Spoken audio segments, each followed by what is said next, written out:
So you now have 2 minutes, so absolute 2 minutes. I hope everyone has had a chance to talk and you have balanced the conversation amongst yourself. It's a challenge, but please try. In 2 minutes, we'll provide a few highlights and we'll move on.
Well, thank you very much. I'm sure you have finished.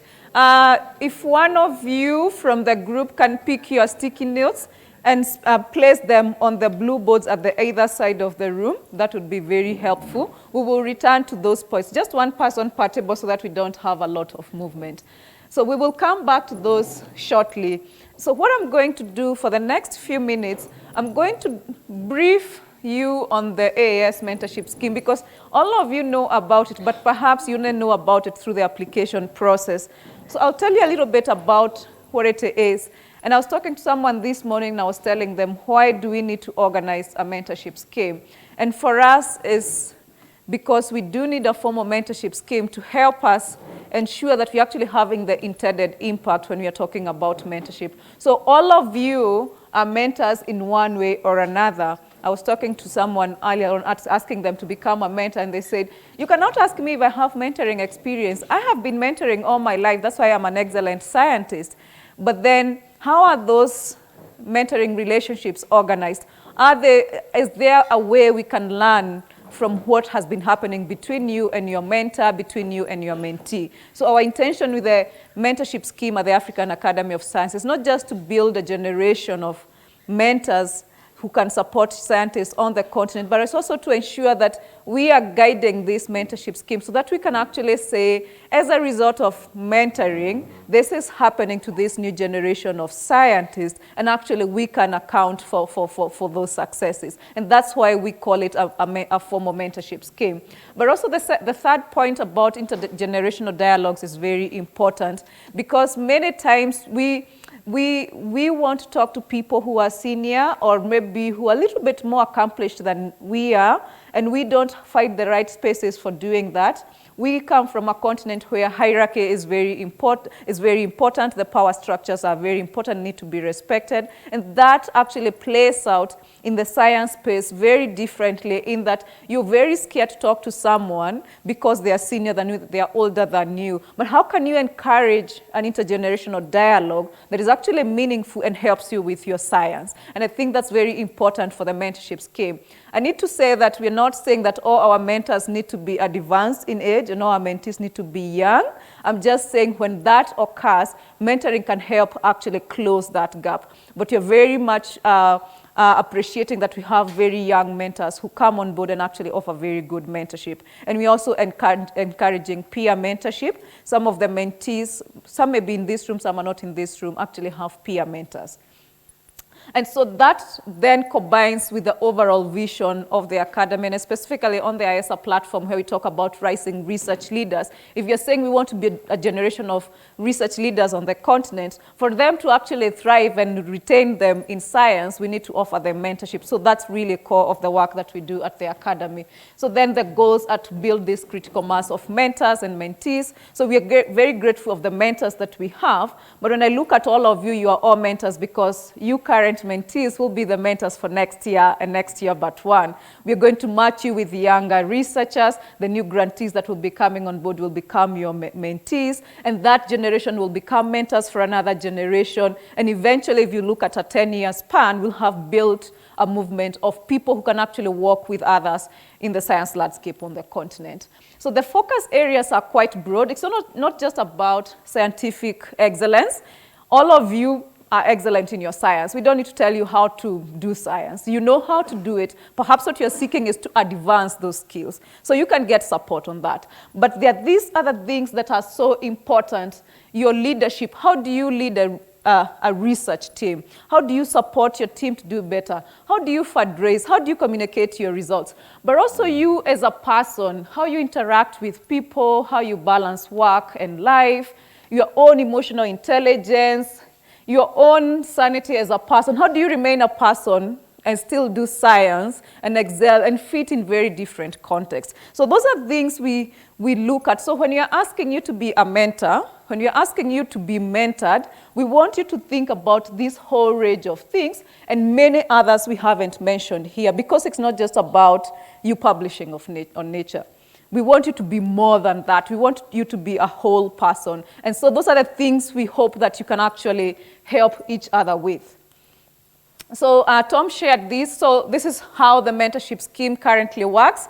We already have the cohorts of mentees who are from our various programs within the academy. So you are either an affiliate, a FLAIR fellow, or a CR4D grantee, or IESA RISE. Those are the first 4 cohorts we enrolled. And then we are seeking mentors. So I want to really appreciate the mentors who are here, and especially those who are not even affiliated with the AAS, because when we went out there and looked for mentors, we were just putting it out there and saying, we want mentors. And you came on board and said, oh, this looks interesting. And you registered through a very interesting platform. And you're here as a mentor. We think that takes a lot of courage. So thank you very much. And so we matched you. Some of you, it has taken more than a month to match you. Of course, that is because of getting the right person for the right mentor and the right mentee. So I've become the master matchmaker. And we've done that. And you have had maybe your first meeting. Some of you have just introduced you, so you're maybe yet to have your first meetings. And we hope your relationships can go for up to 2 years, or as per your mentoring needs that you have set. We hope we can attract this cohort of mentors, this category of mentors. Some of you, and maybe most of you, are from research institutions or from universities. We have someone who is from the development sector and the donor community, but we hope to have this whole range of mentors. We actually have some from industry. So we have, I think, 2 from companies. Right now I have 2 from companies, and we have a few other institutions represented.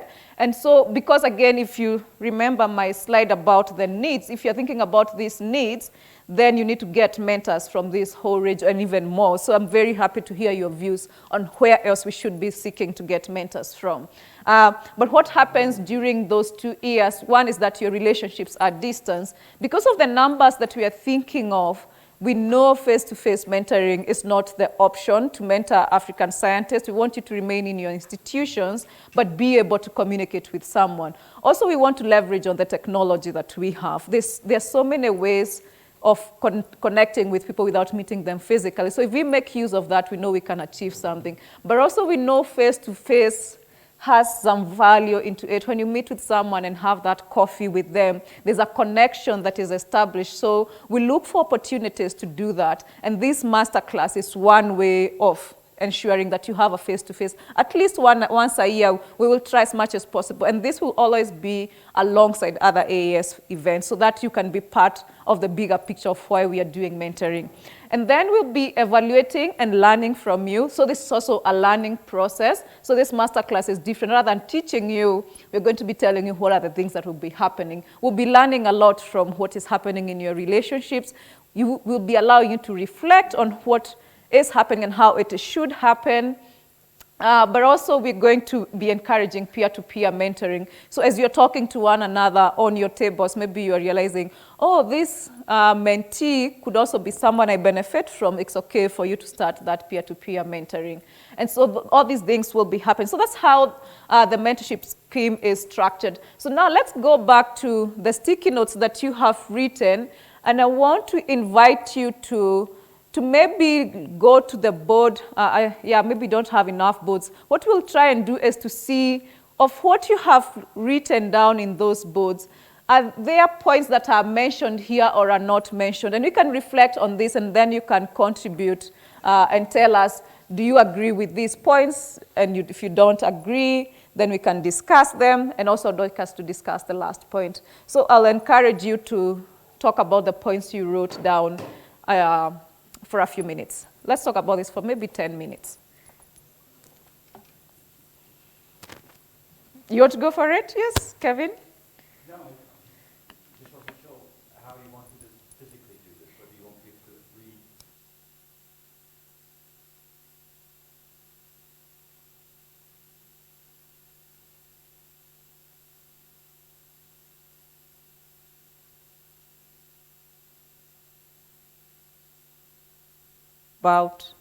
I forgot this. Yeah. The person who wrote or was most confident about the points, you can share with the others, and then there can be reflection from each of the tables. Yeah. So leaving the sticky notes up there? Yes. Or do you want to have them on the table? No, I don't quite know what you want us to do. Okay. So I can explain. So one person from each table, why don't you walk to where your sticky notes are and explain to us some of the points that you raised? Okay, so Yes, to the whole room. Okay, And make use of the mic. Yes. No, pick one from the tables, yeah. Yeah. Oh, they're running mics as well, yeah. Lenin, you can start. I'll start. Right. We are the yellow ones over here. We discussed what mentoring means to us. Guidance to achieve a set of goals. Help to identify those goals and help to identify strengths. I see some of those actually up there. A space for support, whether it be mental support or supporting your career. An opportunity for exposure to options, and options in terms of general career options, life options, any options. And also to be a safe space for expression. Lenin, do you want to get it closer to, yeah. Sorry. That these interactions should be a safe space for expression. It should be confidential and trusting. That was the yellow. Oh, sorry. Okay, we have Martin and then Kevin. Yeah, yeah. Okay, Kevin goes. Just a suggestion that as each group talks, we don't repeat ones that have already been said, which just means that when we get to the last person, they may have nothing to say, but it just avoids kind of repetition. Thank you, Kevin. Yeah. So listen to what the other person says. Don't repeat what has already been said. And also, you can also notice what links up to what I have here. So thanks, Lenin, for that. Martin, you had something to say? Sorry? Okay, all right. Quadro, please. Yeah. So we discussed a lot about what mentoring is, and first we said it's also coaching someone to achieve goals. People are important, an investment in people should be also important, and that's why mentoring it's important. It's a two-way relationship, building others, which means that both mentor and mentee also benefit from it. Standing on the shoulders of giants, that's benefiting from the experiences of others. And being a global person and not restricting to nationalism, looking at all the experiences. And an interest in international activity with an interest in international activity with the view to advance people. It's also another concept that came up. Thanks, Kwadwo. Yeah. Right. Arnold will help us with putting them. The board is not agreeing with Stickies. My, please.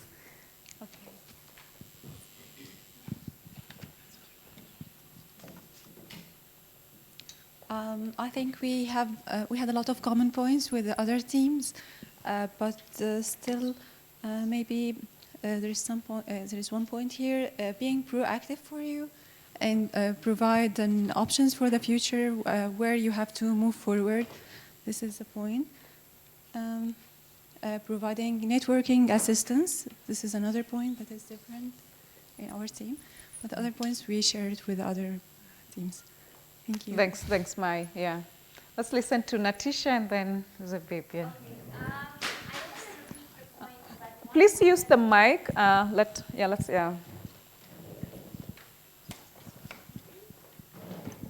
Okay, so I'm not going to repeat the points, but one thing that was outstanding in our group was about listening. Your mentor is not there to solve your problems, and neither should you request for them to solve the problems.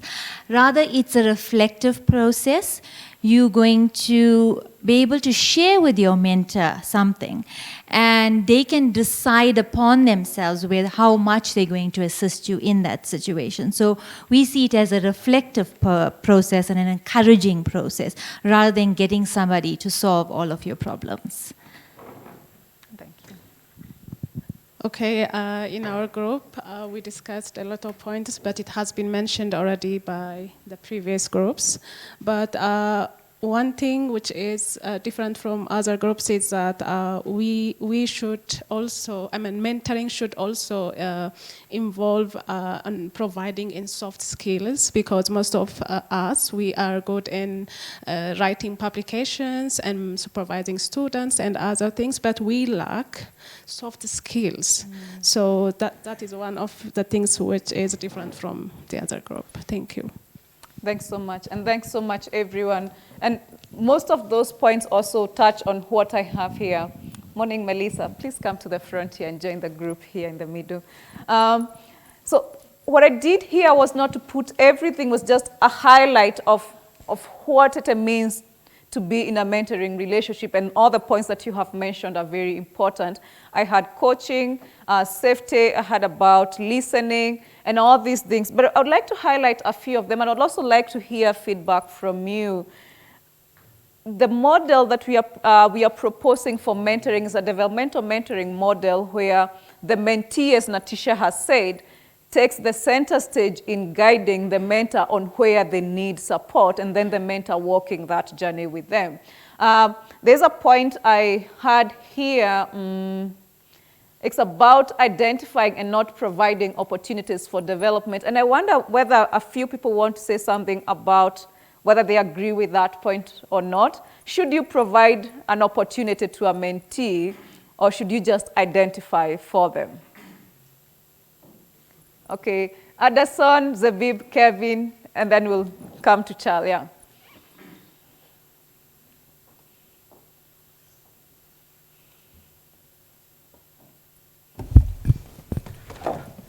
I would say both of them, because as you said, you've actually identified the mentee's need and match with the mentor's experience and whatever he has.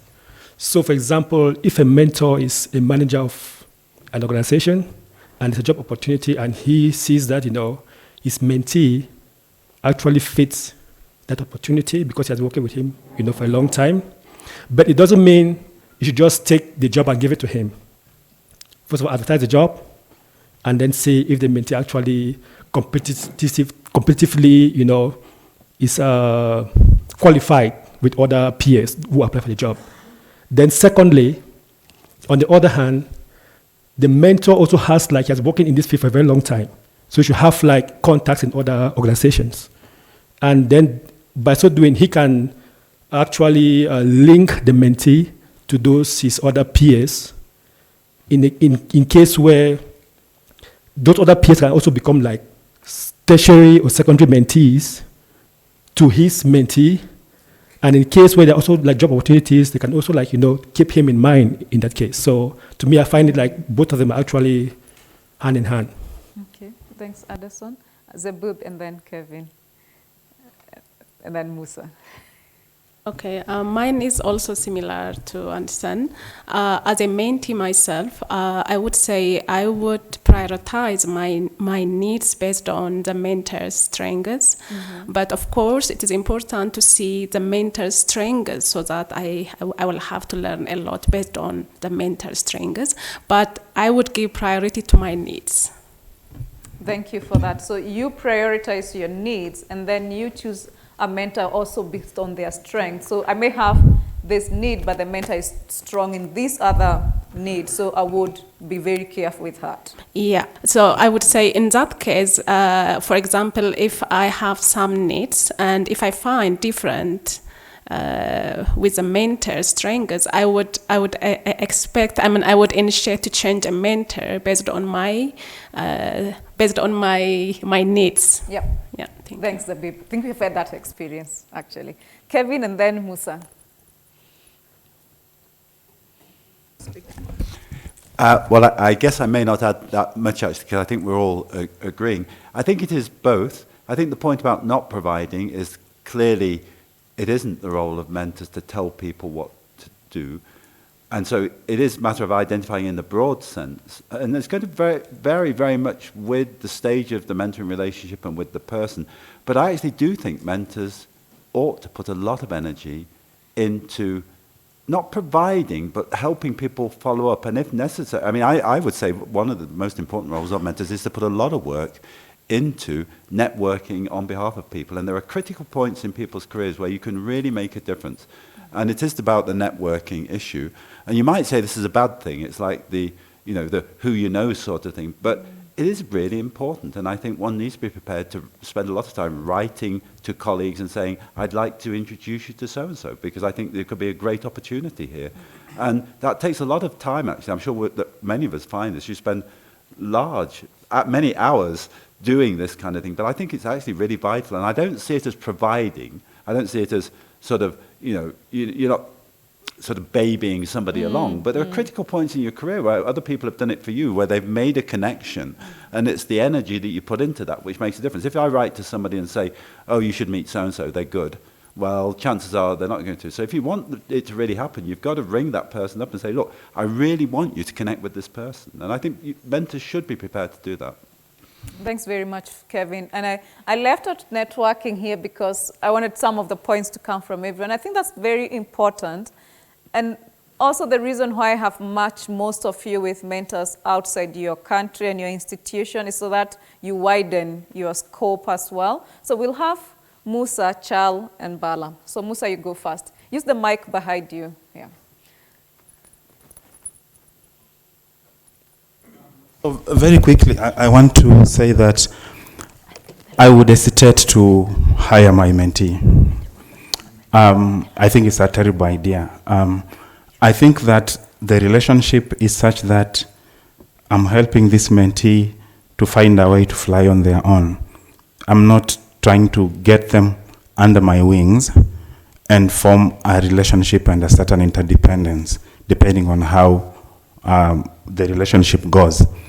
We live in a real world, and I'm not saying that if there is something I can do for a mentee, people need to put food on their table first before they think about career development.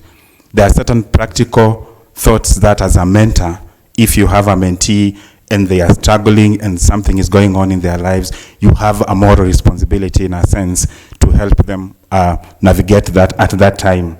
If you can connect them to someone else, like Kevin says, if you can emphatically try to link them up with opportunities, the better. But I don't think that it's a good idea to give a job directly to someone that I'm formally mentoring. But I think that my role is really, and let us distinguish also when we say provide opportunities, I think we are framing it very loosely. What Kevin is saying is exactly the way I look at mentorship. I look at what you want, I look at my networks, I look at opportunities that would help you thrive most in those places and make the appropriate connections, but not necessarily prescribing and giving you a job so that you depend on me for a long time. Can I just respond, because it's actually... Just pause this, because challenge we'll come back. What you have raised about the personal aspect. So we'll come back to that later. So Charles, Bala, and then we'll come to Addison. So first of all, thank you, Grace. It's great to be here. Thank you for the opportunity to talk about this. To the point of providing, of course, I fully agree with what's been said also by Kevin, but I think the other responsibility for mentors are actually to think of also connecting their own mentees to each other. Yeah, because I think there's an opportunity there to create a network of networks. And that's something that we should consider. So for instance, yesterday I was talking to somebody at their poster. They were talking about nanoparticles and said, do you know Bala? So he is my mentee, and he is working, and he's probably somebody who could provide some of the things that you want to do.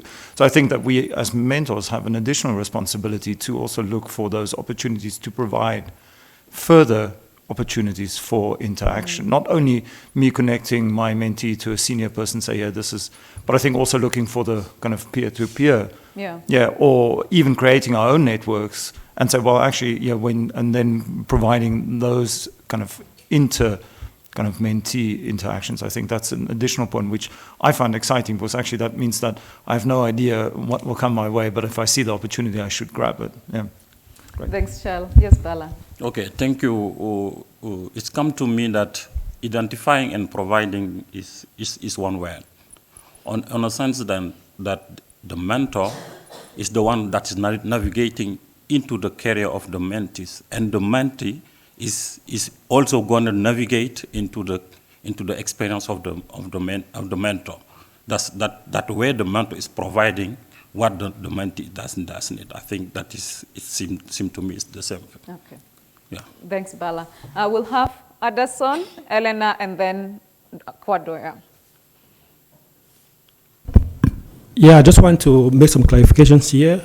In terms of, because I said it's a tool, identifying and providing. That's, I said, two of them. So you can either, as I said, provide other networking opportunities to other people. But from what my colleague just said, if you don't really want to provide an opportunity for your mentee, it means you are not really confident of him. Because number one, mentorship doesn't only means providing some stuff, just the soft skills, but you have to know as well the hard skills of the mentee, in the sense that if what he has or the field he's working in is actually in your own field, it doesn't. I'm not necessarily saying that when the opportunity arises, just give the job to him. No, advertise the job, invite him as one of the those for the interview, and then if he competitively, outmatch the other candidates, then he's the right fit for the job. So why would you want him to go somewhere else, and then you don't want him, in the organization? Yeah. So that's very good view, and I'm not disagreeing or agreeing with. I'm just facilitating you to reflect on how you want to take the mentoring relationship you have with your mentor and with your mentee. Elena and Kwadwo briefly, and then we will move on. Welcome, Catherine. Yeah. So as a mentor, let me reiterate what Kevin said. Perhaps not providing wasn't the right terminology, Grace. Maybe what we should put is identifying and enabling through networking and our experience. The other point I want to make, that I think this peer-to-peer mentorship is also very important, and certainly I've been involved for many years in establishing an organization called Beyond Sciences, and I'm going to selfishly promote this, sorry Grace, and offer, I'm going to hand these around. And this is peer-to-peer mentorship. So my role as a mentor is directly one-on-one with my mentee, but at the same time to encourage them, because there's also a comfort zone which many trainees may not have directly with myself, however flexible and I feel I might be, and approachable. So this is an opportunity for peer-to-peer mentoring. I'm going to hand this out as well. Thanks. Thanks, Elena. Kwado and then Tony. Yeah. I would like to say that the whole process of mentoring involves walking the journey together. And walking the journey together will demand at some stage either identifying and working together to get the whole career development process completed. Thanks. Tony, please. Yeah. Thank you. The little I want to add is that we are now here talking about mentoring in Africa. So what probably I would want us to maybe also consider is to consider our mentoring in context. Mm-hmm. Because what other people have done somewhere, that we want probably, if you want to transfer the same thing over here, it might not work because you have different cultural context, you have different situations, the way we interact, we talk to each other is different from the way other people might talk to them. So we have to be careful the way we are modeling this and transferring it over here. Probably a little bit of contextualization in our own way, being innovative even in this aspect of how the mentoring goes will be helpful to us. Thanks very much, Tony. Hassan, and then we'll move on, yeah. Thank you, Grace. Just listening to some of the viewpoints, which I mean, I do agree with Kevin very much, but just listening to the last point, which is important, but I think we have to understand that the mentoring, which is, which you've perfectly said, that is about guiding the person really to advance, for a professional growth as well as, for skill development, has to start somewhere. And where does it start? That's what we call the, mentorship conversation. And the mentorship conversation is for the mentor and the mentee to realize what is the current reality. And that current reality allows the mentee to reflect on where I am and where I want to be. And that is what is important in the first conversation, in the mentoring conversation. Where I am and where I want to be you will reflect to what actions will I take to be where I am. And then that conversation continues to assess where, what I have gained, what actions I've taken to be where I wanted to be. And therefore, these issues of the identification comes in during that conversation. And if necessary, there would be some provisions from the mentor. But there has to be somewhere, it has to be guided by that framework of the conversation, and that is the understanding the current reality, and then reflecting on that, by the mentee, him or herself, that this is where I am and where do I want to be. And that's how it brings about the identification and the provisions. Yeah. Thank you very much, Hassan. And I really like we're having your point as the last one about the mentoring conversation, because that's where it all starts and the journey then continues. And if you're going to have that conversation, it means we all leave our comfort zones.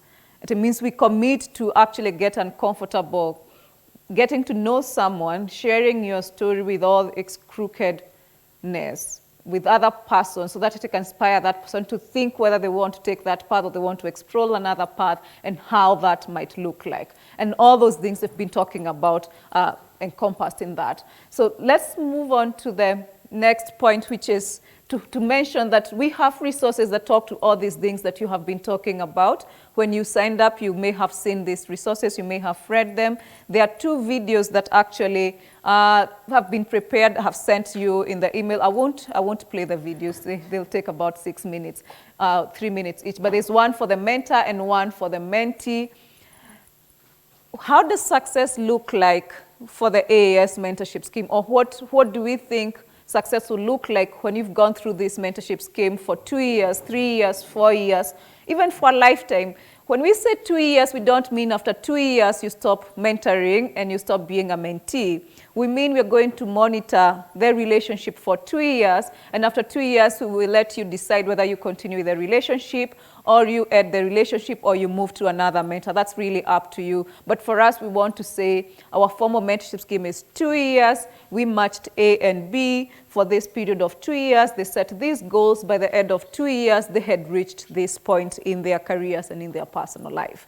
You can continue for the rest of your life being with a mentor or with a mentee. So that's really up to you. But for us, success is about your excellence. If you recall, I connected this with the vision of the academy. It's about how do we enhance the excellence in science, in leadership. I think leadership is always forgotten. We are always talking about, oh, we need to have these scientists doing the best that they can. But what does leadership look like? I think for me, leadership is not just excelling in the science, but it's also how you lead better. It's also how you build a community around you and the sustainability in the work that you do. But it's also you as a person remaining grounded and remaining strong. And that's my last point here about individual, professional and personal development. There's a lot to do with who you as a person is going to be beyond the science that you contribute to this continent or to this world. Are you going to remain grounded? Are you going to remain someone with values? Are you going to remain someone people will look up to beyond the science? I am a village girl, so I come from a village. Someone talked about, last night's talk, if you are there over dinner, he talked about how he's a useless doctor in his village. So I'm one of those useless doctors in my village because they don't understand. Well, it started with me telling my mother, who is illiterate, telling her that I'm going to study birds in a forest. She doesn't understand the concept of studying birds because I grew up seeing birds in my village. But how did she take me to school to study birds? So she's never understood why I keep going to the forest to study birds, to study animals, to study all these things. So I am useless in that context. But when I'm there, I'm also useful in other things. They bring their children to me to talk to them. Am I someone who can add value to those people? My PhD may be useless to that community, but me as a person, do I remain grounded? Is my emotional intelligence something that can be of benefit to others?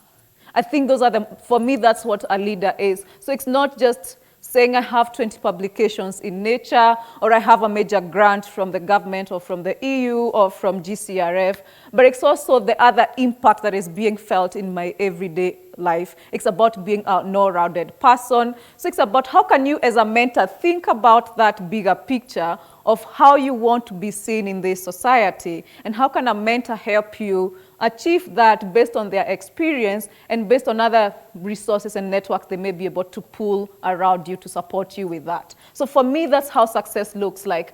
And also the thought leadership that comes with actually the science that you do, the research that you do. I said I'm a youth researcher, so I'm very much interested in the work that happens on the continent.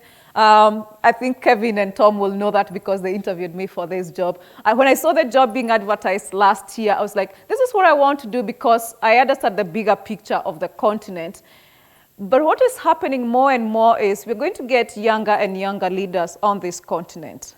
Are you preparing yourself for that? So it's not just you becoming a politician. I don't want you to become a politician, but it's something you can do being a scientist in whichever field you are.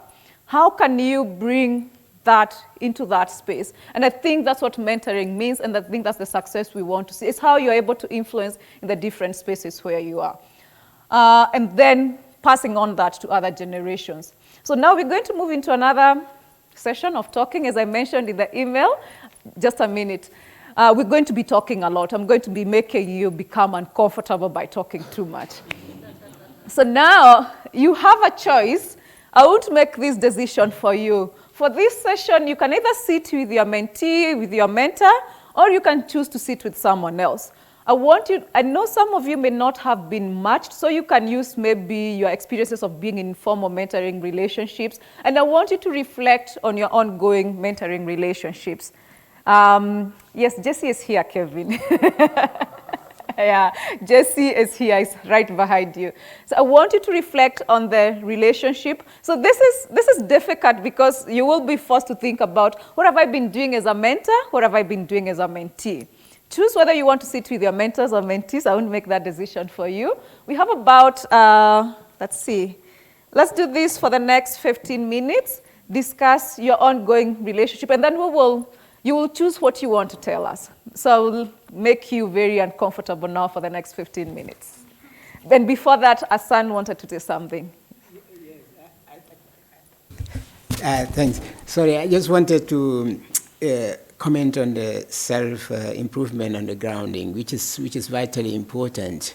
In my own experience in really working and developing research networks in West Africa, one of the major challenges, actually, institutionally, is particularly in French-speaking countries in West Africa, is it's more or less the habit or the habit of patronization within the institutions.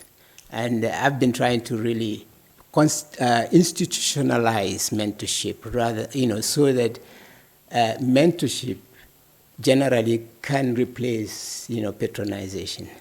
And that patronizing attitude by, higher officials and, supervisors, etc., actually leads to grounding, and never allows people to reach their self-improvement goals. And these are normally very bright people, and sometimes even those who are patronized are the ones who would be favored against the bright people who would want to be really mentored for self-improvement. And that's a really big drawback. So to emphasize the individual, professional, and personal development is very, very important in the mentorship. And so one of our roles as mentors is to make sure the mentees understand this concept very well so that they can in turn influence the change within their own institutions, where patronization is more common than mentorship. Thanks very much, Asan, for that. Okay, thank you. So any comments, questions? Yes? Okay, Musa, Charles, and then we will go to that exercise, yeah. I have a very quick comment for all of us who are mentors and mentees. I think we cannot emphasize enough the role that soft skills play. And I think that in all these relationships, there is a lot of work to be done around how we communicate, sell our work, interact in different situations, knowing that decisions are made in the evening, over dinner, over drinks, interesting opportunities come up on a train ride, and how to reach out and try to influence people and have people interested in what you do. I think this is an aspect that most of us scientists struggle with a lot, how to simplify our message, how to talk about our science in a way that other people can understand quickly, relate with, the way business marketing people do. I think that's an aspect of mentorship, or an aspect of learning that we really, all of us, need to develop in, because we want to have influence and grow in our areas. I think I would love if there is more resources and a way that most of us can be able to go through that process through this formal way, so that if I have a mentee, we can have a way that we've worked through specific things like communication, like presentation, how you stick out your hands to shake someone else's hand. Things like that are really, really important, and they're the ones that determine career growth. We can all do good science, we can write, but these are the spaces in which we need real strengthening so that we can grow. Thank you. Thanks, Musa. Yes, Charles. So I think just picking up on that point, looking at the last one, talking about self-improvement, I think we all might be aware of good resources that are available and accessible on the net. And if there's maybe one place, so I have to also admit, I've not looked in detail at your website, so apologies. But there might be an opportunity there to share some really good and available resources for professional and personal development, so that this becomes a resource that we can share, but also that we can share amongst our colleagues or younger, even PhD students, and just say, yeah, here's a really good kind of collection, so that becomes something that we as mentors can also use in our mentees. Yeah, so that might be something that tapping into the collective knowledge in the room here. Thanks very much, Charles, for that, and Musa as well. So both of you have spoken about the last part, which was learning together and resources. When I showed you the resources, what I should have mentioned is that we are actually investing a lot in developing resources and gathering resources, because the resources exist, but they are all over. So we are putting them together and sharing them, and we'll continually update them. So if you have resources, we'd love to know them so that we share with everyone. I haven't put you in a group because I didn't want to put in a group without informing you. But also would like to explore how we document that process, because I think it's important. So that's a conversation we could pick up in the last stage of this. So now it's the time I make you uncomfortable. Whichever way you choose to sit, make sure there's at least one mentor in that group. So at least one mentor in whichever grouping you're going to choose, and you'll have 15 minutes. I'll ask my colleague to put a timer for us so that we can alert you when we are almost at 15 minutes. I want you to discuss how the mentoring relationship has been going. There may be 2 or 3 who are not in an AAS mentoring scheme as of this session. Feel free to be in a session and contribute a few things based on other relationships, which are more general. And I know we will be talking later on about your mentor or your mentee. So, and feel free now to use the rest of the tables in the room for you to have these conversations. I'll disappear and come back after 15 minutes when you've figured out this.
So we have 5 minutes remaining. So I hope you're almost starting to wrap up. 5 minutes. Yeah.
So it's time. We've come to the end of 15 minutes. Let's wrap up in 30 seconds. Choose a few points, 2 or 3 points that you'd like to share with everyone else. Keep the confidential ones to your discussion. We don't need to record those ones.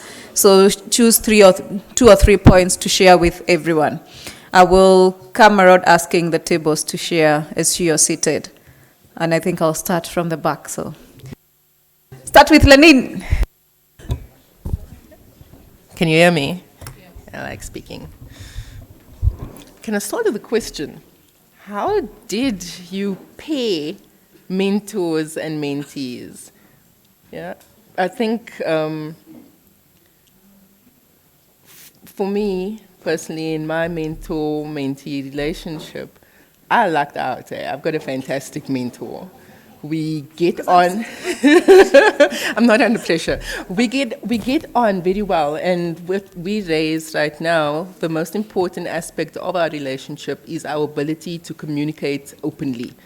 The discussion is honest. We trust the space that we're in.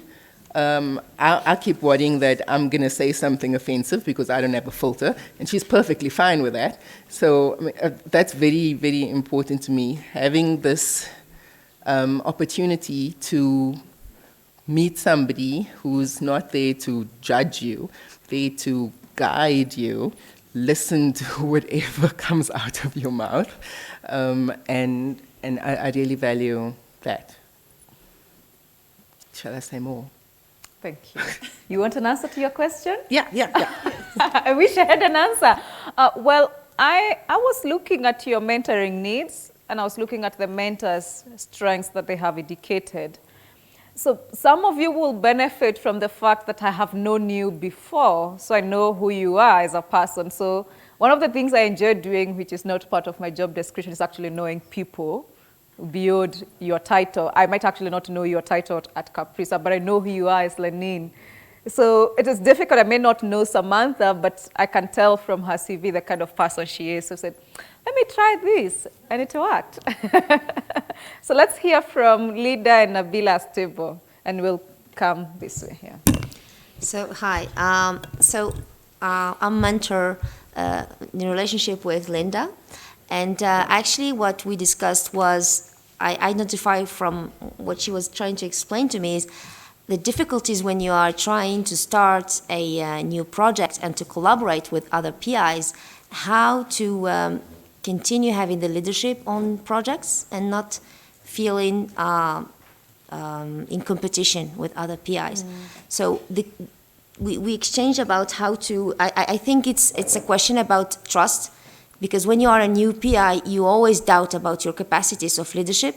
So it's all about keeping this in mind that you are now leading a project and you are the most expert in that. And if you have a collaboration and go to see others, don't be afraid about being challenged by others. So I think this is something that really needs to be worked out in a mentorship relationship to be to give to make the mentee get more confidence. That's, for me, it's a key point in a mentorship relationship. More confidence to the mentee, so she or he can develop and go beyond. Networking is something not natural for everybody. It's key. Everybody's repeating this all the time, but some people are uncomfortable with networking, and they need to force their nature to do that. And I think it's very important to be very confident to go to others and share with them your own projects, how you want to develop them. And if you don't trust yourself and keep the idea that you had many difficulties already in the past and you're going to have more, and you actually came over them the same way you did this in the past, you're going to do it also in the future. So that's what I try to exchange with Linda. Thanks, Nabila, for mentioning that, especially confidence and also the challenge, the reality that not all of us are very good at networking, or even when we have such large conferences, not all of us enjoy conferences. We do them because, and I'm a scientist, I have to, it's a must. But if I was to make a choice, I wouldn't choose conferences because of my personality. How do you get such a mentee, a mentor who can understand that and help them deal with that and still become successful scientists despite that? So let's listen to Temitope's table.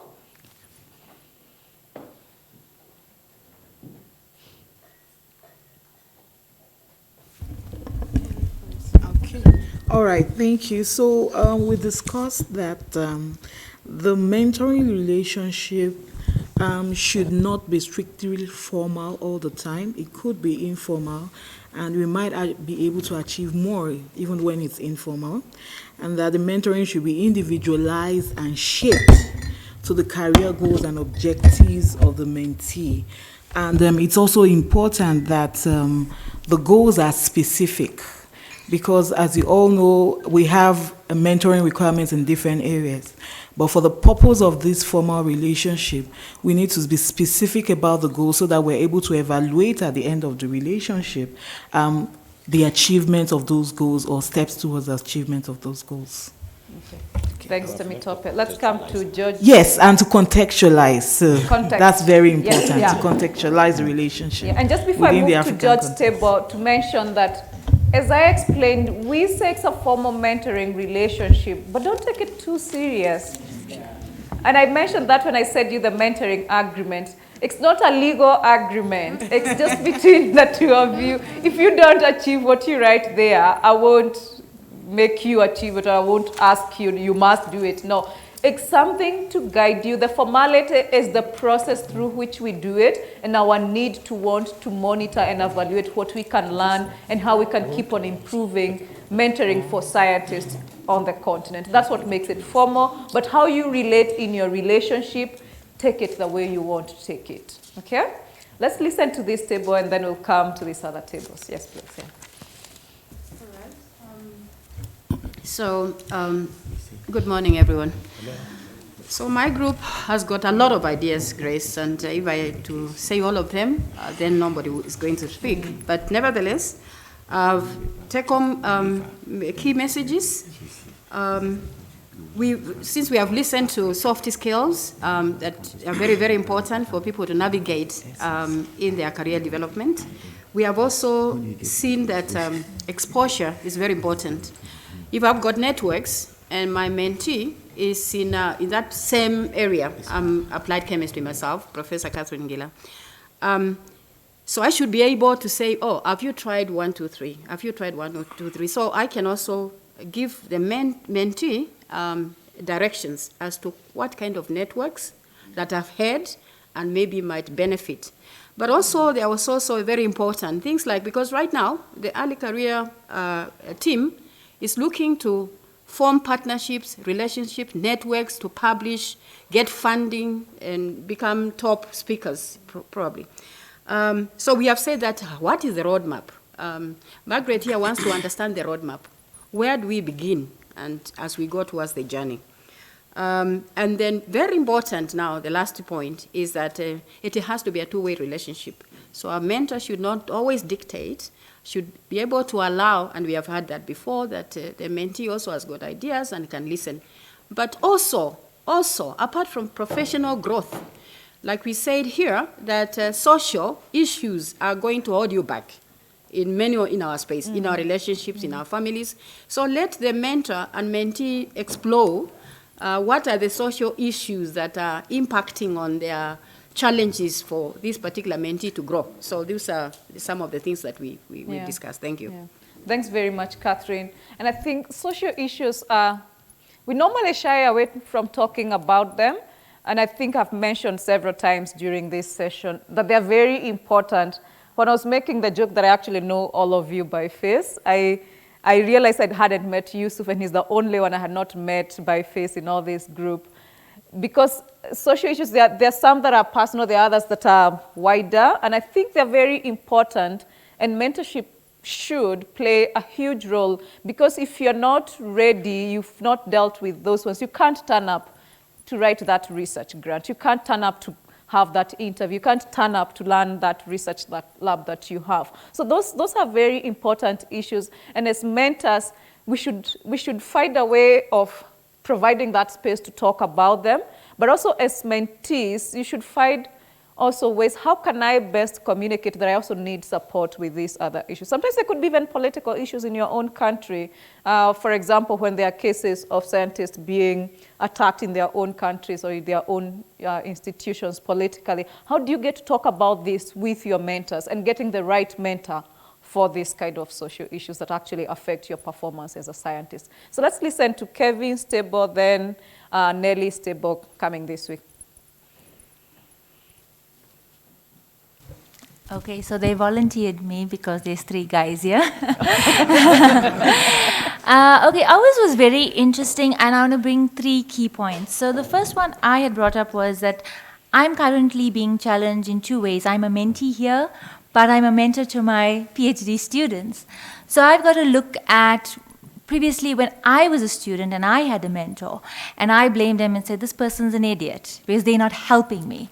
Because I didn't take into consideration, their time and the workload that they had. But now that I have that same workload, it's very different when you're in the other end of the stick saying, okay, how do I cope with mentoring these people? And, still committing to my research.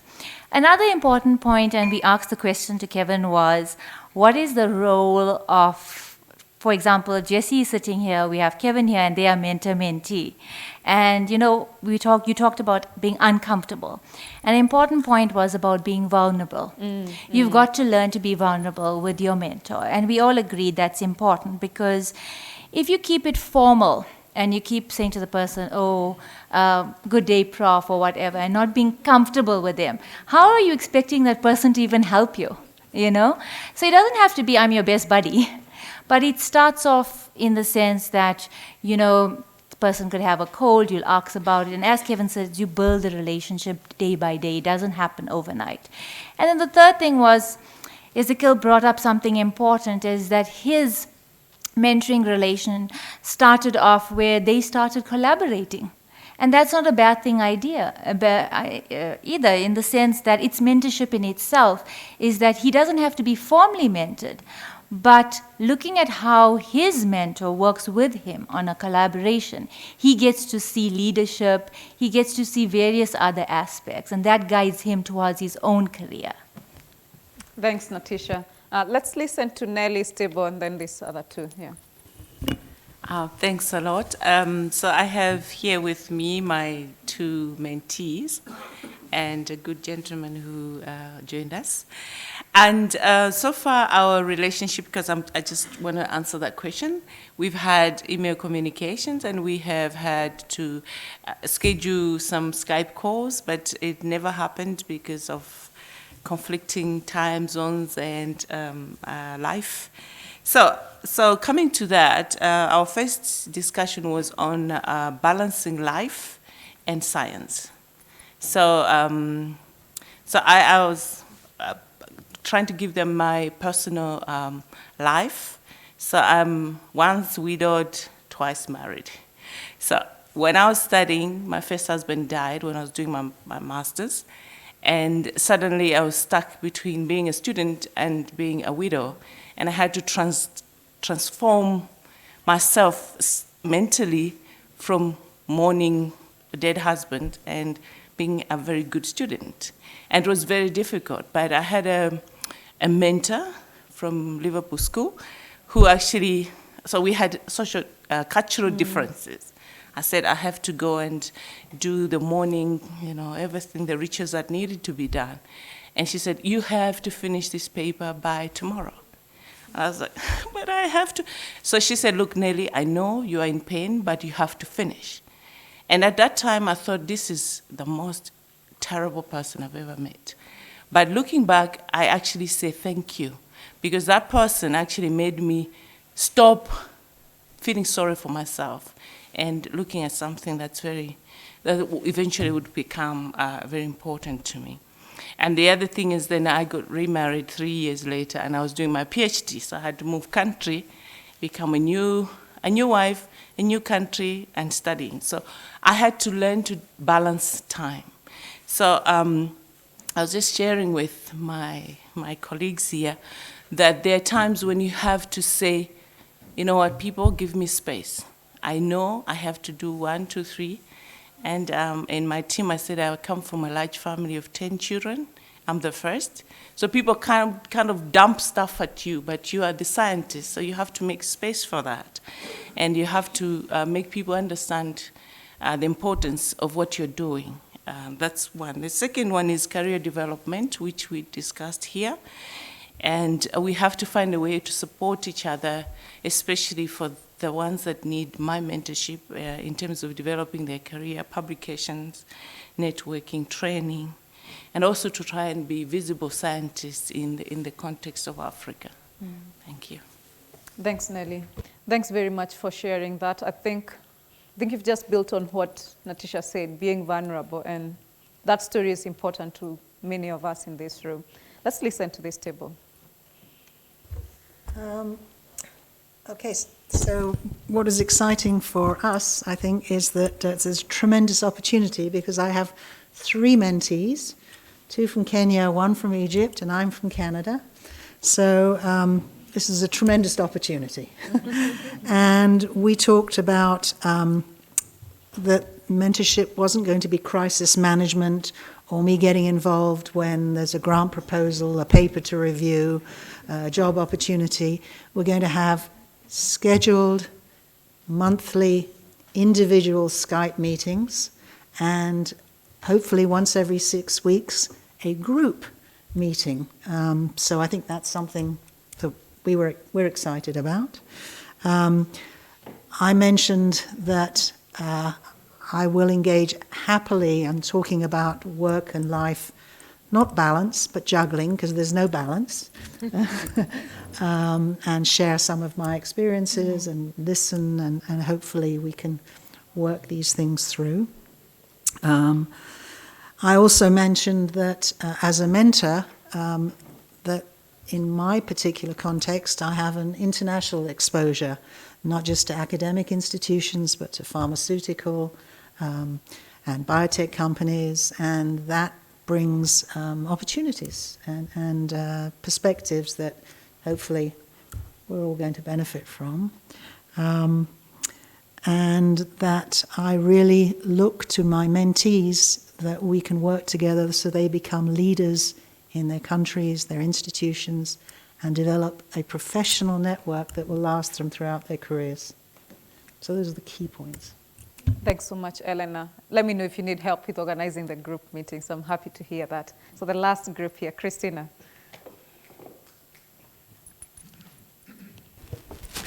Okay, so we didn't discuss as a table. We took the advantage to discuss with my mentor because we didn't discuss this point beyond the AAS form when we signed up. But I'll be brief so that in case other members want to share what they discussed. So what we talked about was really once we can establish confidence in each other, so between me as a mentor and him as me as a mentee and Professor as a mentor, then the relationship is bound to be ongoing. So we don't have to go beyond, we keep it to the 2-year time frame that the AAS, for example, mentions. So the mentees, that is what is, once the mentee is confident that the mentor can guide her through the goals, and the mentor is confident that the mentee follows through progress, and obviously that will give them the gratification that the mentee will progress. So that's basically, it boils down to the confidence point. Thanks, Christina. So I think there were 3 groups here. Okay, go ahead, Charles. Oh, Bala. Okay, so thank you very much. So we have discussed about our relationship, and the first thing that it should be an open discussion. So it should not be Prof. Charles. It should be called Charles. So, so that's a flexibility on our conversation, and also it should be built on trust, and also on how to schedule things. So we make sure that when you have a meeting and you set for the day for the next meeting, so it becomes flexible on the way of doing things. Thank you. So just to add, so Bala and I try to be very intentional now because we've already met by Skype. So we've ascertained what Bala's current needs are. So, and that will be the focus of our next Skype meeting, and with some very clear tasks. So that sounds very, very harsh, but actually I think this is I think it's important to hear and to listen and then to take that over into action. So we already have action plan for the next meeting and beyond. So yeah, so this has been actually a real opportunity to not only think about more broader aspects, but to really focus on practical aspects. Yeah. So yeah, thanks for the opportunity. Wow, great. Yeah. Renata, do you want to say something, that team? So our discussion was, so Quado, so we just met on Wednesday. We hadn't had the opportunity to actually get a time in Skype, and Melissa joined the conversation. So our conversation really focused on the goal and what that should be. So when we met on Wednesday, my question to Quado was, where do you want to be in 5 years? But I do realize that that's really long term. So I think it's important to kind of break it down into smaller chunks. So, you know, what is the next 6 months? What's the next year? And I think Melissa shared that her goals since signing up for the mentorship has changed as well. So there needs to be that flexibility. It's an ongoing conversation. There needs to be flexible and useful, because if you get stuck, yeah. So I think that was mainly what we discussed, wasn't it? Yeah. Do you want to add anything? Thanks. You want to, yeah, please do. Yeah, I just want to add that something that Renata said, that it's also about being selfish. So, so when I asked her what the reason why she wanted to sign up as a mentor, and for her it was to try and learn about the continent and get context. So I think also within a relationship, you also have to think about what your needs are getting into that relationship, and in a way protecting your needs as well as the needs of that relationship, and then building on from that to gain a proper fellowship. Thanks, Melissa, for that. Let's hear from Musa, who's sitting at the back, and then I'll say a few things after that. So, and you can add if I leave out anything. My mentees did not make it to come, so I was scoping around for anyone looking for mentorship, and I landed on this too. And I'm not, obviously, they're necessarily their former mentor, but we had a generic chat around these things.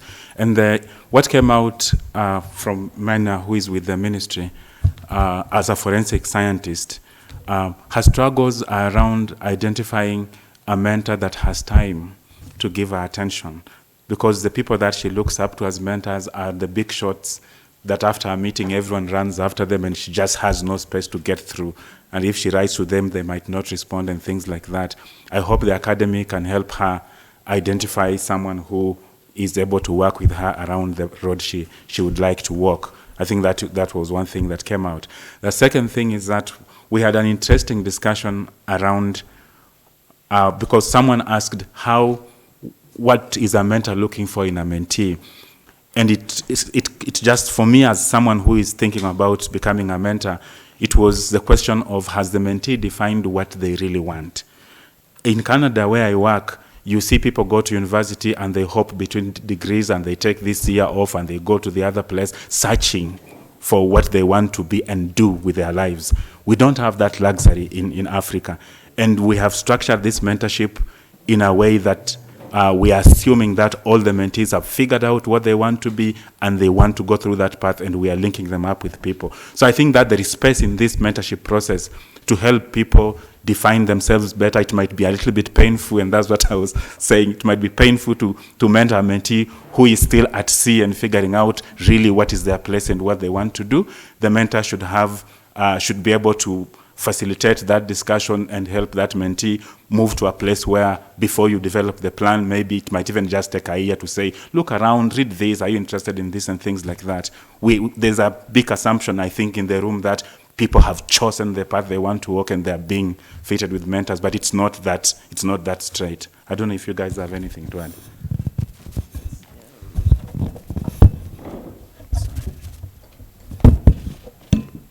I just think on observations of what people probably my age bracket who are currently working, in different fields, not just necessarily science, but have the opportunity for this intergenerational meetings and mentorships, is that sometimes we can be, because science is so much, from my observations, very much donor funded in Africa, is that sometimes the mentor that you want is working on a very specific area, and if you're lucky, then they could probably widen their what they would like to, if you have a chance to discuss.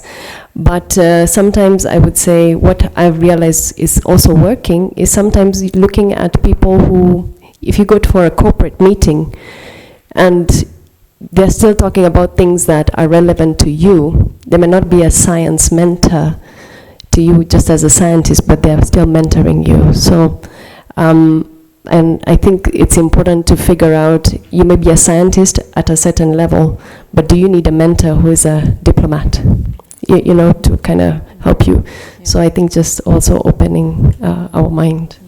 Before I forget, if you do product development in biotech, let's have a chat. I think that's the area that I'm totally interested in. Thank you. Thanks, Musa and Myrna. And I want to build on what you have said later about meeting people in different settings as mentors. I think what we're focusing on here is one-on-one mentoring, but we have group mentoring, we have mentoring events where you can be part of a conference, but this is the one-on-one session. I think as we move along, we'll start exploring what options are there. See, Nabila has something to add to that before we move on. Yes, Nabila.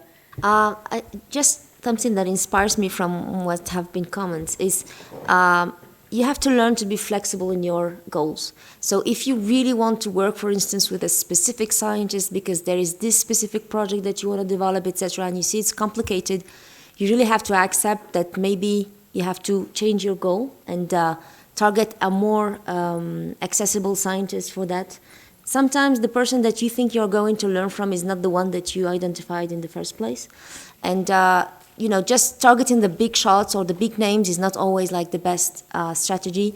You can learn really from many, many people around you, and not only the ones that you identify from publications or from, you know, being the start in the conferences. So that's all I need. Be flexible in your goals. Thanks very much, Nabila. How is everyone feeling at this point? We've been here for 2 hours already. Yes, Kevin. Oh. Okay, shout. Oh, good. No, sorry, it's just my incompetence for this. I just wanted to add something to what was just said, because I think it's a really important point, that issue about people not know, you know, either not knowing what they really want to do or not feeling they can say that.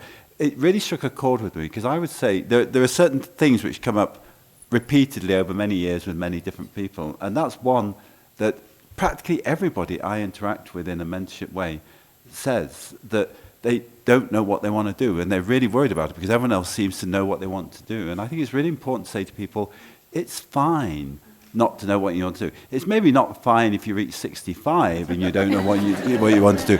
But at most stages in your career, it's fine. And also, everyone else looks as though they know what they want to do, but the truth is they don't. And when they finally do something by accident, which is okay, they make it all. They think they know the new. They make it all up backwards. They retrofit their career. So people often say to me, you know, when did you decide to do this sort of thing? The truth is never. And then you make a story up afterwards, and that's quite dangerous because everyone else thinks, oh gosh, well I've got to have that kind of view. So I just wanted to. I thought it was a really important point. I think it's a really important thing for mentors to say to people. It's fine not to know what you want to do. Most people don't know what they want to do, and it kind of emerges in a rough sort of way. It's not. There may be the odd person who's absolutely laser focused all their life, but I think there are exceptions. Thanks, Kevin, for emphasizing that, and I totally agree with that. And I think we had an issue when we were designing the enrollment form because we wanted to help you start figuring that out. And even when you filled it in, I could see some had an idea, others were very clear, and others were everywhere. And it's absolutely fine, because then that's what you will be doing with your mentor to try figure out, because we don't know how the world is going to be. How are you going to know where you are heading if you don't know how the world is going to turn up? So it's fine. Thanks, Kevin, for that. So we have 30 minutes remaining. Yes, Prof. Let me give you a mic. Yeah. Yes, Arnold, please pass a mic for me. Yeah. Yes, and the people sitting on the side of the room, you're welcome to contribute as well. Thank you very much. I'm Elisa Beatty. I've been mentoring for many years. I did not take any formal course, but as I grew with my father, there were kinds of things he would tell me to do, not to do, how to do this and all that. But I think the whole purpose of mentoring in my view, is trying to lift someone whose spirits are low, such that that person is able to see that he has value in himself or herself. And there are several types. There are those at that level who have really given up. That me, I'm a failure. Because that's how our family is. Everybody fails. And there are those who are at a level that need a little push, a little guidance, with empathy, as you mentor them. And there are those who are at another level, who just need a little to show them the way. So when we are mentoring, try to identify where this mentee is. And then you really find that mentoring becomes very, very useful, very, very pleasing to yourself, because if you are able to uplift somebody's spirits and the following day you meet him or her smiling and working hard, then you have achieved. So that's what I wanted to add.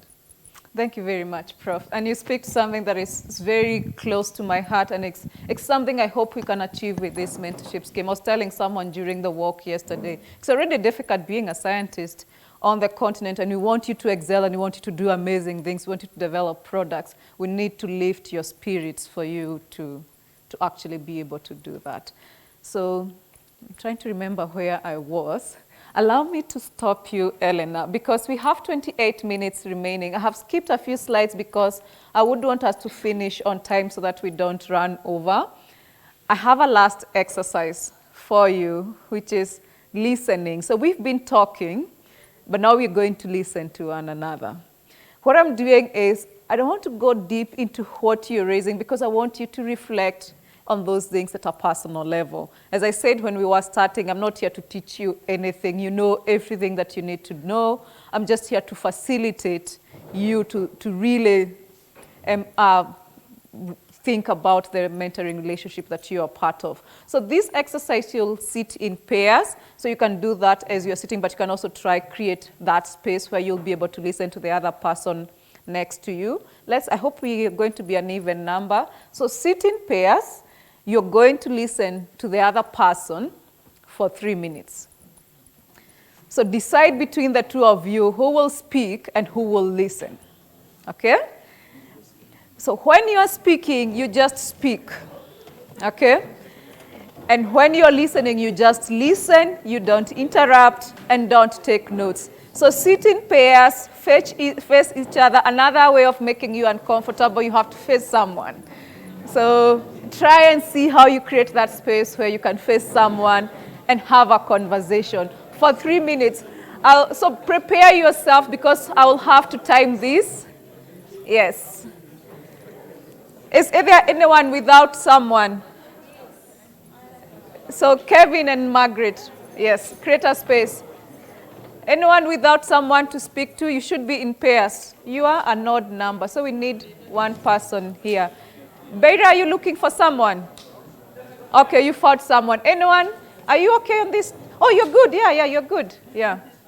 You're all good, right? Are we ready? Yes, and you're going to respond to that question. How should mentoring benefit a scientist? So excuse me. I want you to talk for, you have 3 minutes, okay? So you have selected who is speaking between the two of you, and the other person is listening, not taking notes, and not interrupting. And as you speak, you're going to talk about how should mentoring benefit a scientist. I will put a timer at the 3rd minute. It's going to go off, and you're going to stop, and we're going to swap, okay? So you will listen, and the other person will talk, okay? All right, let me put on the timer.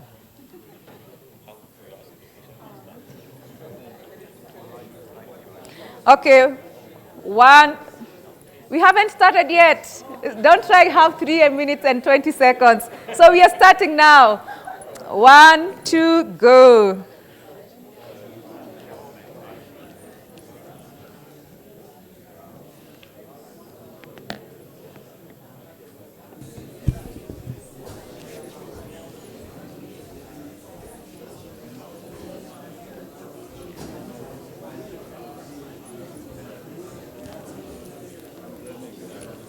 Sorry? Let me switch this off.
It's now time for the other person to talk and for you to listen, okay?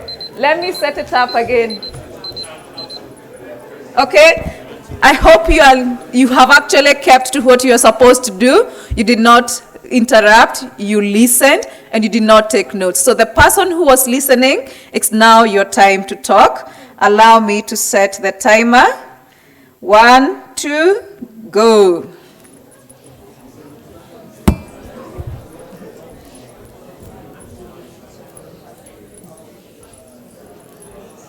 Sleep profile.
Okay.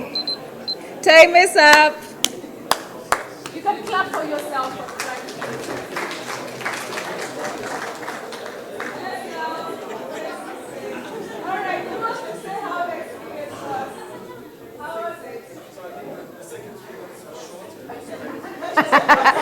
I promise I didn't interfere with the number of seconds in a minute. How was the experience? Yes, Jesse. So, I really liked the experience, but there was a time, as my colleague was speaking, I was really tempted to speak, but How did you deal with it? I sort of had to remind myself, keep quiet, just hold on, this kind of thing. But and what happened when you held back? yes, so I realized now I got the second part of his idea, even became better. So I think interrupting would have sort of killed the other bit of his idea. So it's something people need to think about, of being able to listen to till the other guy finishes the idea, and then you can sort of maybe at the invitation, but they never invited me to sort of. No, I didn't include inviting the other person to help. I hope you did not. Okay. Yeah, so nice. Right. It was nice. Next, Jesse Bala, please. Thank you, Grace. I noticed that listening is more difficult than talking. So I was just, as he said, was just end up by laughing inside myself. I was like, oh, okay, this guy is talking too much. So. Wow. Okay, anyone who was talking, yeah, let me reflect on talking, how it was. Quadro, reflect on you talking, yeah. I felt 3 minutes was such a long time. So how did you feel it in? Also, what I did was to keep looking at the question and keep reflecting on what really I should be saying on how mentoring should benefit a scientist. So there were some little bit of gaps as I was speaking to try and so you paused? Yeah, paused. Yeah, to try and think through. And what did that do to you when you paused? Did that improve how you responded to the question? Yes, it did. Okay. When you were talking, okay, Damaris, yeah. Yeah, as he said, I felt like 3 minutes were long when we started, because when we were starting, he said, you speak. She said, I'll speak. So I had two things that I wanted to say. Before I knew she was doing, still I had more time, so I needed to look for more points to say. But what encouraged me is because she kept on nodding, so it kept me going. So that's feeling like I'm saying something positive.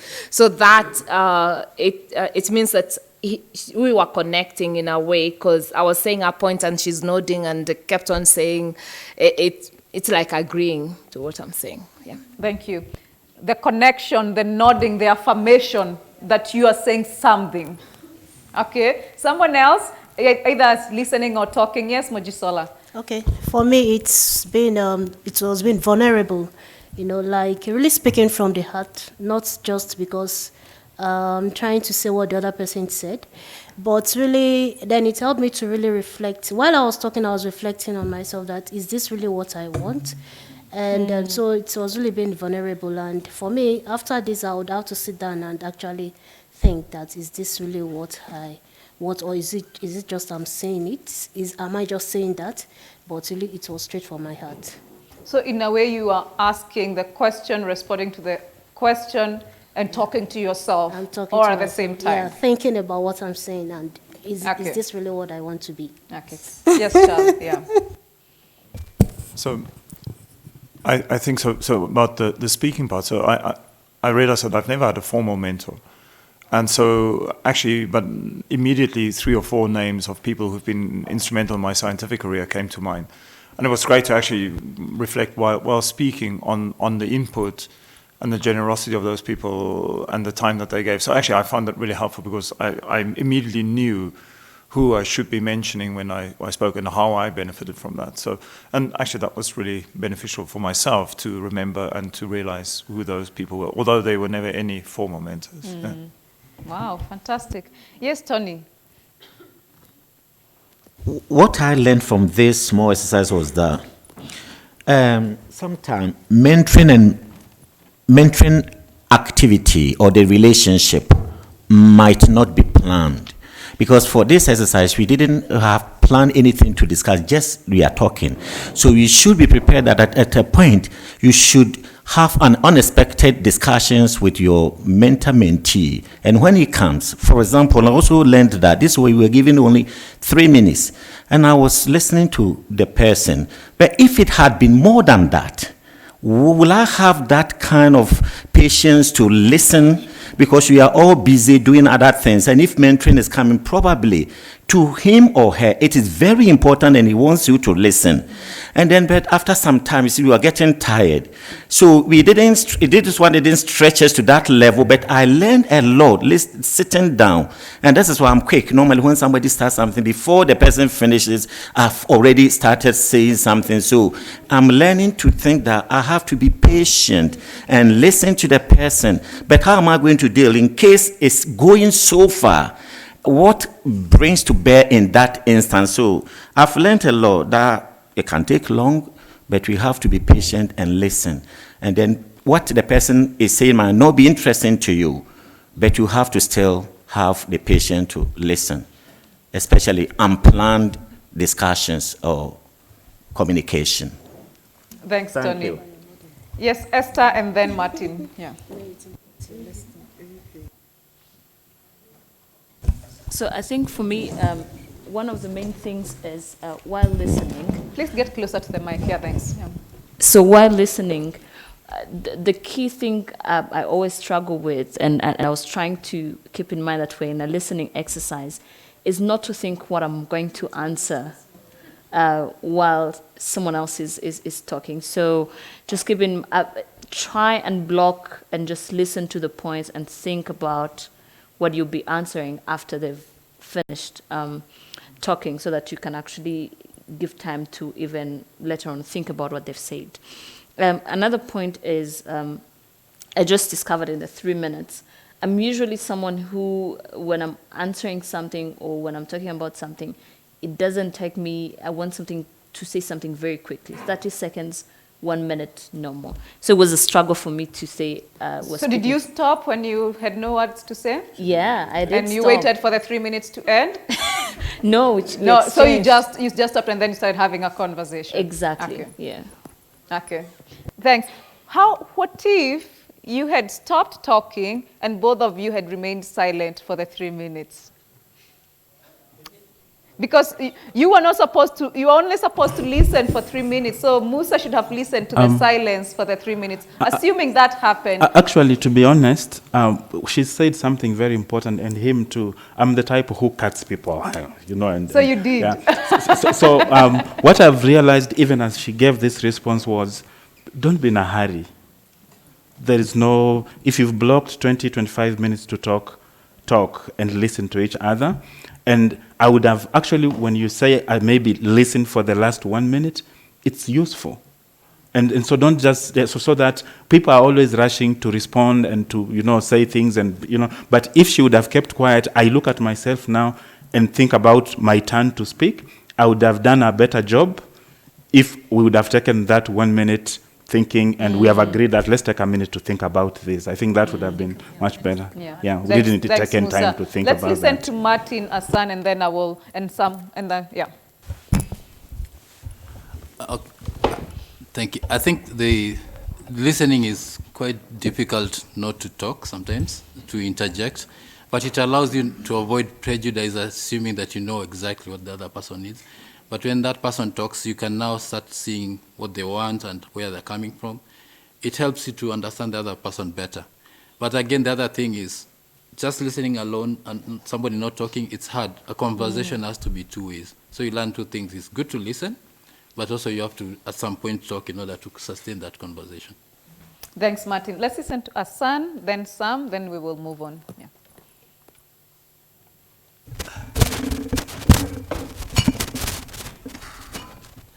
Yeah, I think this is a very important exercise because art of listening is one of the most difficult things in leadership. And it's one of the most valuable things in leadership as well. It's one of the most important value of leadership.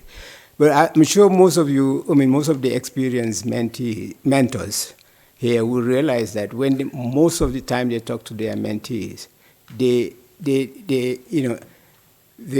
consciously or unconsciously hurry for the pen and a paper to take notes. And taking notes whilst listening, you miss most of the most important points during this year. And that's key. And that's why I like, you saying that no taking of notes. And I could see the temptation to really go for for the paper like that. And by dividing that concentration, you've lost some important points in it. And that's important in developing your leadership skills, the art of really listening and, putting the statements that you're listening to into context. The other aspect about just speaking, there is what is known as elevator talk that I'm sure you've heard about, where, leaders or upcoming leaders are encouraged to summarize their work in 3 minutes or 5 minutes, in competitions. And they call it elevator talks. And that's important in one sense that you don't want to really restrict yourself to one mentor. You want to go to conferences and engage other mentors. And the important thing, for you to win those mentors, you have to have the ability to stand in 3 minutes to really give a constructive and organized, speaking of your, what you're doing or your resources there. And that art also has to be developed. Thanks, Hassan. Yes, Sam. Yes, it is important to keep at the back of our minds that many of us scientists or researchers are not good listeners. And it is important to have listening skills as part of the leadership qualities, particularly for mentors. Listening is such a virtue that mentors need to establish confidence with their mentees.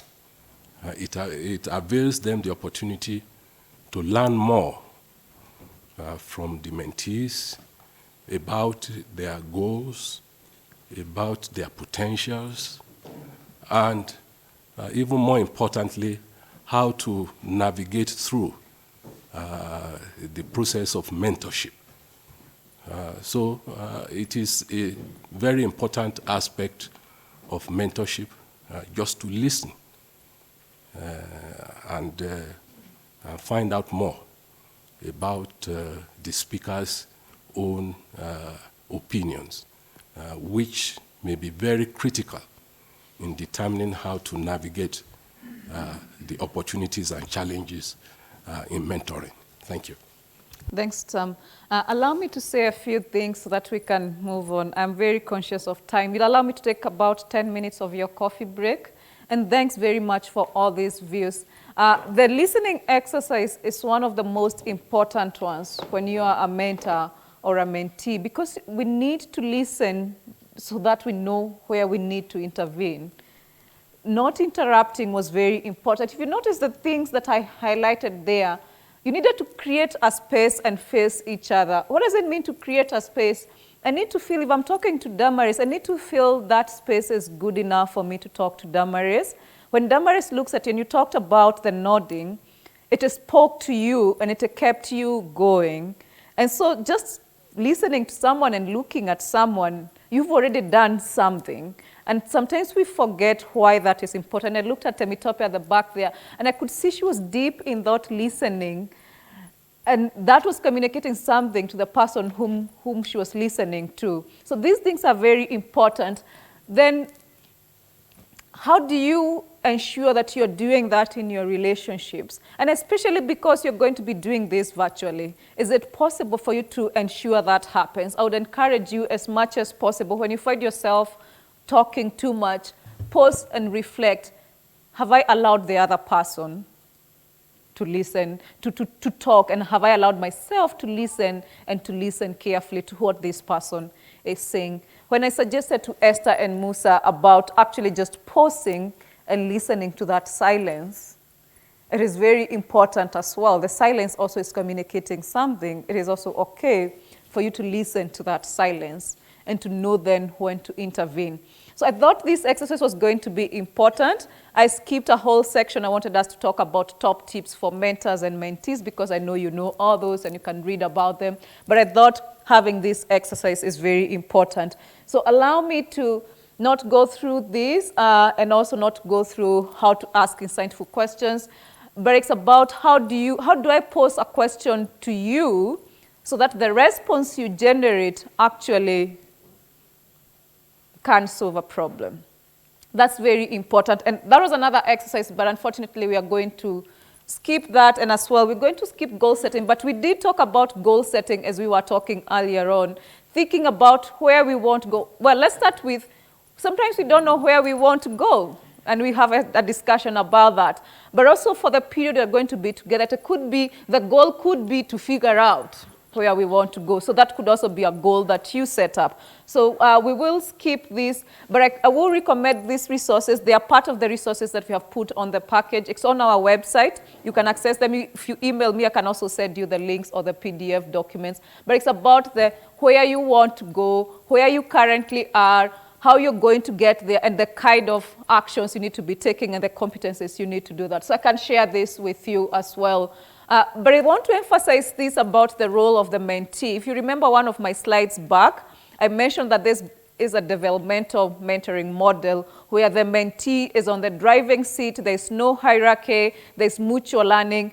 Over and above that, the mentee is really responsible because you are the one who is in that need to move to another stage in your career and in your life. And so these aspects are very important. And I'm sure in as much as we may not know the specific goal that we want to achieve, we know that we are committed to learn something. We are committed to a cause, and that should guide us in this mentoring relationship. So we have talked about different aspects of learning together. We've talked about the resources that we may want to develop and how we may share information with one another. But also there are other things I wanted to highlight because mentor-mentee relationships are case by case. If you listen to Lenin and Samantha, they shared something you might think they've known each other for years, but they've only known each other for a few months. And so each relationship will be different. And so what is it that we can learn from the diversity and the context in which you're having your mentoring relationship? I will not put us into another discussion, but I want us to reflect on that. I want to leave about the last 10 minutes for us to just say something about the few slides I will put. Paying attention. So there's the listening part. There's also paying attention to the things that are not mentioned, the things that are mentioned, how they are mentioned, the intonations that the people use to mention these things, and also avoiding distractions when this is happening. So that's very important. But it's also the intention of how that you do this, being positive and being constructive. I think it would be very difficult if you had a mentor who always complained, or you had a mentee who never took anything seriously, or who always saw things in the negative way. So it's very important for you to be intentional about these things, but also not assuming that both of you are equal. We are not all equal to start with. So let's start relationships knowing we're actually not equal, but we aim to work together. The intergenerational dialogue is going to happen between the two of you. Then how do you manage expectations? How do you deal with biases that will come up? You're from different countries. Most of you are matched with people from different countries, from different continents, cultural backgrounds, different genders. How do you manage the biases and the expectations that come with that? So it's good for you to be thinking about these things, managing them, avoiding them where you can. Someone talked about friendship and friendliness. I think that's something that is very important for you to talk about and being authentic in that. But I think above all, what we really want is to keep it simple. I'm using some photos of Phyllis from last year. I don't know if this looks simple, but I think when everything is said and done, we want your relationship with a mentor, whether the one here or elsewhere, it's simple, and you can easily approach this person and get the support that you want or offer the support that you need to offer.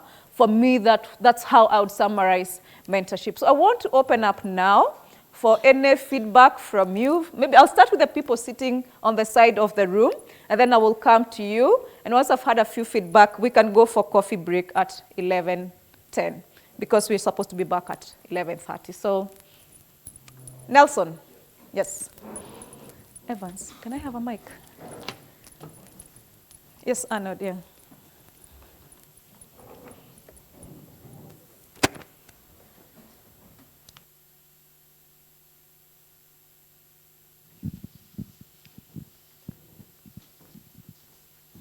Thank you very much. You know, I was listening, and I learned quite a lot. So I just felt that you know, I needed to share some thoughts with you. In July, I think it was in July or June this year, I had a privilege to be in Salzburg at the Salzburg seminars, and one of the people who was there was James Comey. You remember James Comey? Yeah. So you know, sometimes when you meet a great person, you crack yourself and think, what am I going to learn from this guy? But one of the things that I learned from James Comey was how powerful Obama is as a leader. Because he said to me, you know, you can go and talk to Obama. Obama is the sort of guy who will keep quiet for 15 to 20 minutes. He will not say a word. You just be, He will not interrupt you at all. He said he was one of the best listeners he has ever met. And so he also went to the FBI and tried to, spread the same sort of concept, where, listening is very important. But, the other thing is that, for me, there's a lady called Nancy Klein, who is also American. She's a famous coach. She developed a concept called time to think. And I'm a qualified time to think coach. And one of the things that is advocated in time to think is that the best gift that you can give to anyone is to allow them to think for themselves. Normally, when someone comes to you, the assumption is that they're coming for advice. The best thing that, the mind normally works in the presence of a question. So if you ask the right question, the mind will work. If you ask another one, the mind will work even better. So it's an issue of listening to ignite the thoughts in the other individual, rather than you trying to impose yourself. So I also want to bring the issue of equality. I don't know, who is the highest person you have ever spoken to in your life, but the aspect of listening brings equality. As soon as I speak and you listen, we are equal. Simply because of the fact that, you have got your turn to speak. So if I'm speaking and you are listening, it means that I'm in charge. So, James Comey was saying, Trump will not allow that sort of thing, Once you start saying something, he will start completing sentences. He will start saying, oh, I heard this, or I read it on the internet. So people sometimes feel that, it's good to second guess what the other person is going to say. So we want to complete each other's sentences. So in time to think, the concept is that when I know that I'm not going to be interrupted when I'm speaking, I'm at ease. When I know that I'm at ease. But if I'm not interrupted when I'm speaking, I feel very lucky. But you don't want the person that is talking to you to feel very lucky because of the fact that you're completing their sentences. So the other thing that I wanted to bring to your attention is that I think it's also, mentoring is somewhat in the same space as coaching. That I don't remember your name, but when you are having these engagements, you are being invited in someone's personal space. So that invitation only lasts until the conversation ends. When the conversation has ended, you are no longer in that space. So I cannot begin to refer to Kevin's wife because Kevin was telling me about the wife. Or I cannot begin to refer to something that someone said because that you don't have permission to do. So I just thought I should bring that to your attention. I think the last point is about emotional intelligence. I'm also an ontology coach. So from an ontology perspective, the assumption is that as human beings, by engagement, we are learning continuously.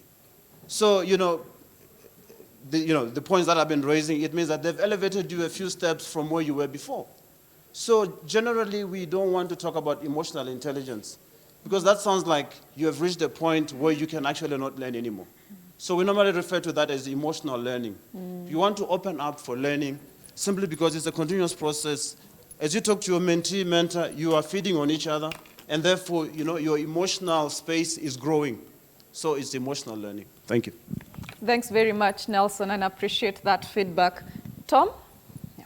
We'll first take the people who are on the side of the room, and then we'll come to the center. Yeah. I have 2 asks. Okay. I've had a lot of all the keywords, I think. Everything from the fact that this needs to be a relationship driven by enthusiasm. It's about respect. It's about being unselfish to each other when you're in this kind of relationship. It's about communication. One of the keywords for me is sensitivity between the two of you. All those years ago, when I was doing my PhD, I was in a strange environment. Culturally, I was in a strange environment. I did not like the food in York. And my supervisor, my mentor, was very keen to that. He was very sensitive to it. He kept asking me about all these things. Are you enjoying the food? Are you well settled? Are you fighting with your girlfriend? That's sensitivity, because I think that has a key bearing on how your productivity then is enhanced. So one of the things I've realized, and this is a tip to the mentees, is the aspect of skills development. So I read a lot of applications in my position. And I can tell you there is a good, there is a bad, there is the ugly. I can even do a map of where some of these things come from in terms of geography. I really would encourage you to make this investment in these relationships as a mentee to improve your scientific writing skills. I mean, this is such a fundamental thing of being a scientist. Everything about what we do is about how you write it, how it is read by others, how you tell a compelling story to somebody. So imagine a reviewer who has to review 15, 20 applications, 30 applications, and they are all so many pages. Guess what is going to hold their interest? It is your ability to tell a compelling story about your research. That's what's going to hold their attention. So you got to develop your writing skills. If nothing else comes out of your 2-year relationships, if you can improve on your writing skills, that will really hold you in good stead as you apply and as you develop as a leader. I guess to the mentors, it's all the usual expectations of being a mentor. Your availability, your open door policy. It's useless if a mentee writes to you 3 times and 4 or 5 times and you don't reply to your emails. What's the point of it if you're not available to reply to your emails? You are supposed to provide inspiration and to provide a lot of optimism. The art of questioning and listening, it's not, I think as you've done the exercises, it's never easy. And obviously there's expectation as a mentor that you are widely read, you are an authority in your area, because if a mentee starts questioning that ability, then you are no good to them, simply put. But I guess my last point is that I think in these relationships there should also be room for difficult conversations. Yeah. The sort of conversations that go something like, yes, there is life in science, there is life after your project, but actually, after 2 years, there could be a difficult conversation around, perhaps in my honest opinion as your mentor, this is not the life for you, and you should think of something else to do. There should be room for those kind of conversations as well in an honest relationship. Thanks, Tom, for that. And I'm glad you raised that because I was very shy to say some of these things. So someone else wants to bring up something. Elena, let me have a few hands so that after those hands we will be breaking. Elena, someone else? Judy, Margaret, and then Benjamin, yes. I just want to take this opportunity to say that this has been an incredible session, and Grace, all the work you've put into making this program of mentoring and mentorship is made in Africa, and it's, as we heard last night, It's exceptional. I've been a mentor for decades, and this is the first time that as a mentor, I'm learning a lot. So I think we all should take a moment just to thank the AAS and Grace for all that. Thanks, Elena Harbord. Judy and then Margaret. Thank you, Grace. I think it's been really excellent to hear some of the interactions that's been going on in here this morning. I just wanted to make a comment about how there are always parallel things going on in life. And part of this relationship is to help with the bouncing all those balls. Now, often as women, and I'll say it in this forum because I'm one of those, we know that we are multitaskers and we're good at multitaskers, but we're not good at accepting when one ball perhaps is not bouncing as high as the other. You know, your children are not doing well in school or something else. You may be performing well with your research, but there are other issues that are happening, and everything in the way the mind is made is linked to each other. So this mentorship relationship is also an opportunity. You know, I can say for my own life as well, also an opportunity to discuss how do you manage all of this? Because nothing in your life stops because you're doing your research. We don't have that privilege anymore. It ended in primary school. So if you could take advantage of that opportunity with your mentor. And remember, it's for a while. It's for a while. This might just be for a phase. Nobody's tied to anybody forever. And just use it to, you know, in that honest way to help grow your career. Everybody in life needs a mentor. Thanks so much, Judy. Margaret, please.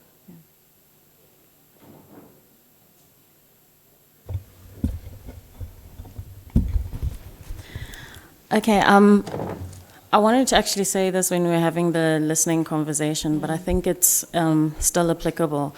We've been speaking about the mentor-mentorship relationship, and it's really important to have mutual respect within the relationship. But just something that came up for me when we were doing our exercise is kindness. You know, I think that relationships really grow and thrive in an environment where there is kindness. And one thing you can always tell when the person who's relating to you is kind towards you, and you respond to that. So, Kevin was very kind in the way that he listened to me. And you can actually also tell this over the phone, even over Skype. And I just want to encourage each of us as we go into these relationships that how we genuinely feel about the next person is going to be communicated to that person. So, yeah, just take that into heart. Thank you, Margaret. That's so deep. Kindness. Let's reflect on that, and let's put that into our relationships. Benjamin.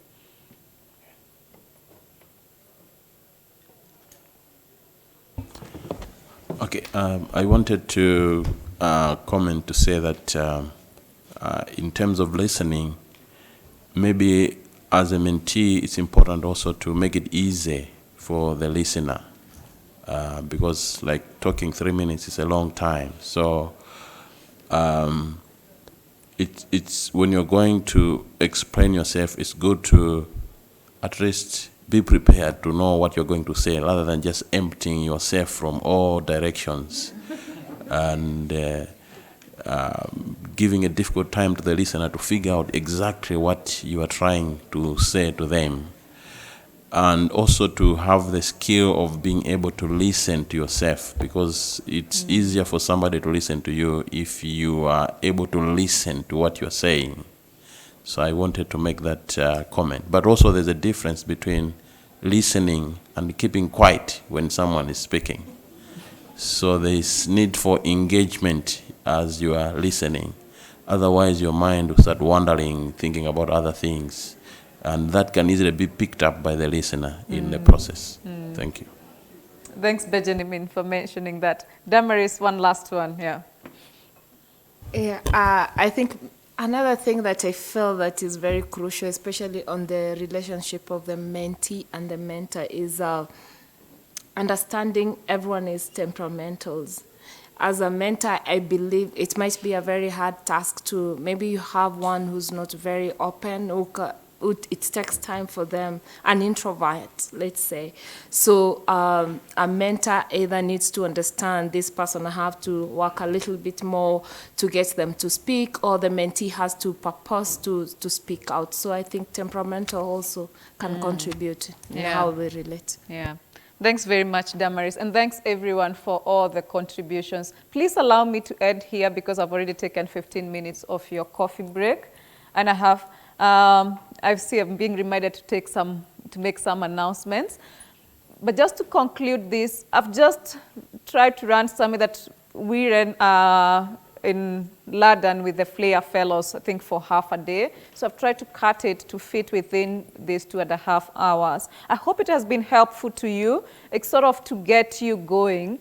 Our hope is that for when we have AAS events, we'll be able to bring mentors and mentees to come to the room and have this space to reflect on what mentoring truly means to them and to have these very open conversations. So I'm not going to attempt to conclude anything. I allow you to reflect and to make your own contributions, but most importantly, to thank all of you for coming and being present, not present physically, but also emotionally being in this room and contributing to those conversations, allowing yourselves to get into that uncomfortable space of talking too much to someone else who haven't spent so much time with you. So thank you very much for that commitment to become a mentor with the AAS, to be a mentee, and to allow yourself to get someone else whom you may not have known before. So we hope it's going to be productive for you. But also I want to thank the Royal Society and the Academy of Medical Sciences, who actually, the Royal Society is funding the mentorship scheme at the moment. The Academy of Medical Sciences have been running mentorship schemes for 15 years. So we've been learning a lot from them in the last few months for us to run this on the continent. So thank you very much, everyone. 2 announcements. We're going to take a photo of the mentors and mentees outside. The photographers will tell us where we are going to do that. And we have been taking photos of the pairs or the 3. If your mentors and mentees, if your mentor, your mentees are here and you haven't taken a group photo together, also see the camera team. They're going to take a photo of you. So now we're going to walk outside, take a group photo. I'm hoping, Shaili, where are we taking the photo? At the stairs, where we took the main photo on the first day. Let's go there, take a group photo, and then come for tea. Thank you very much.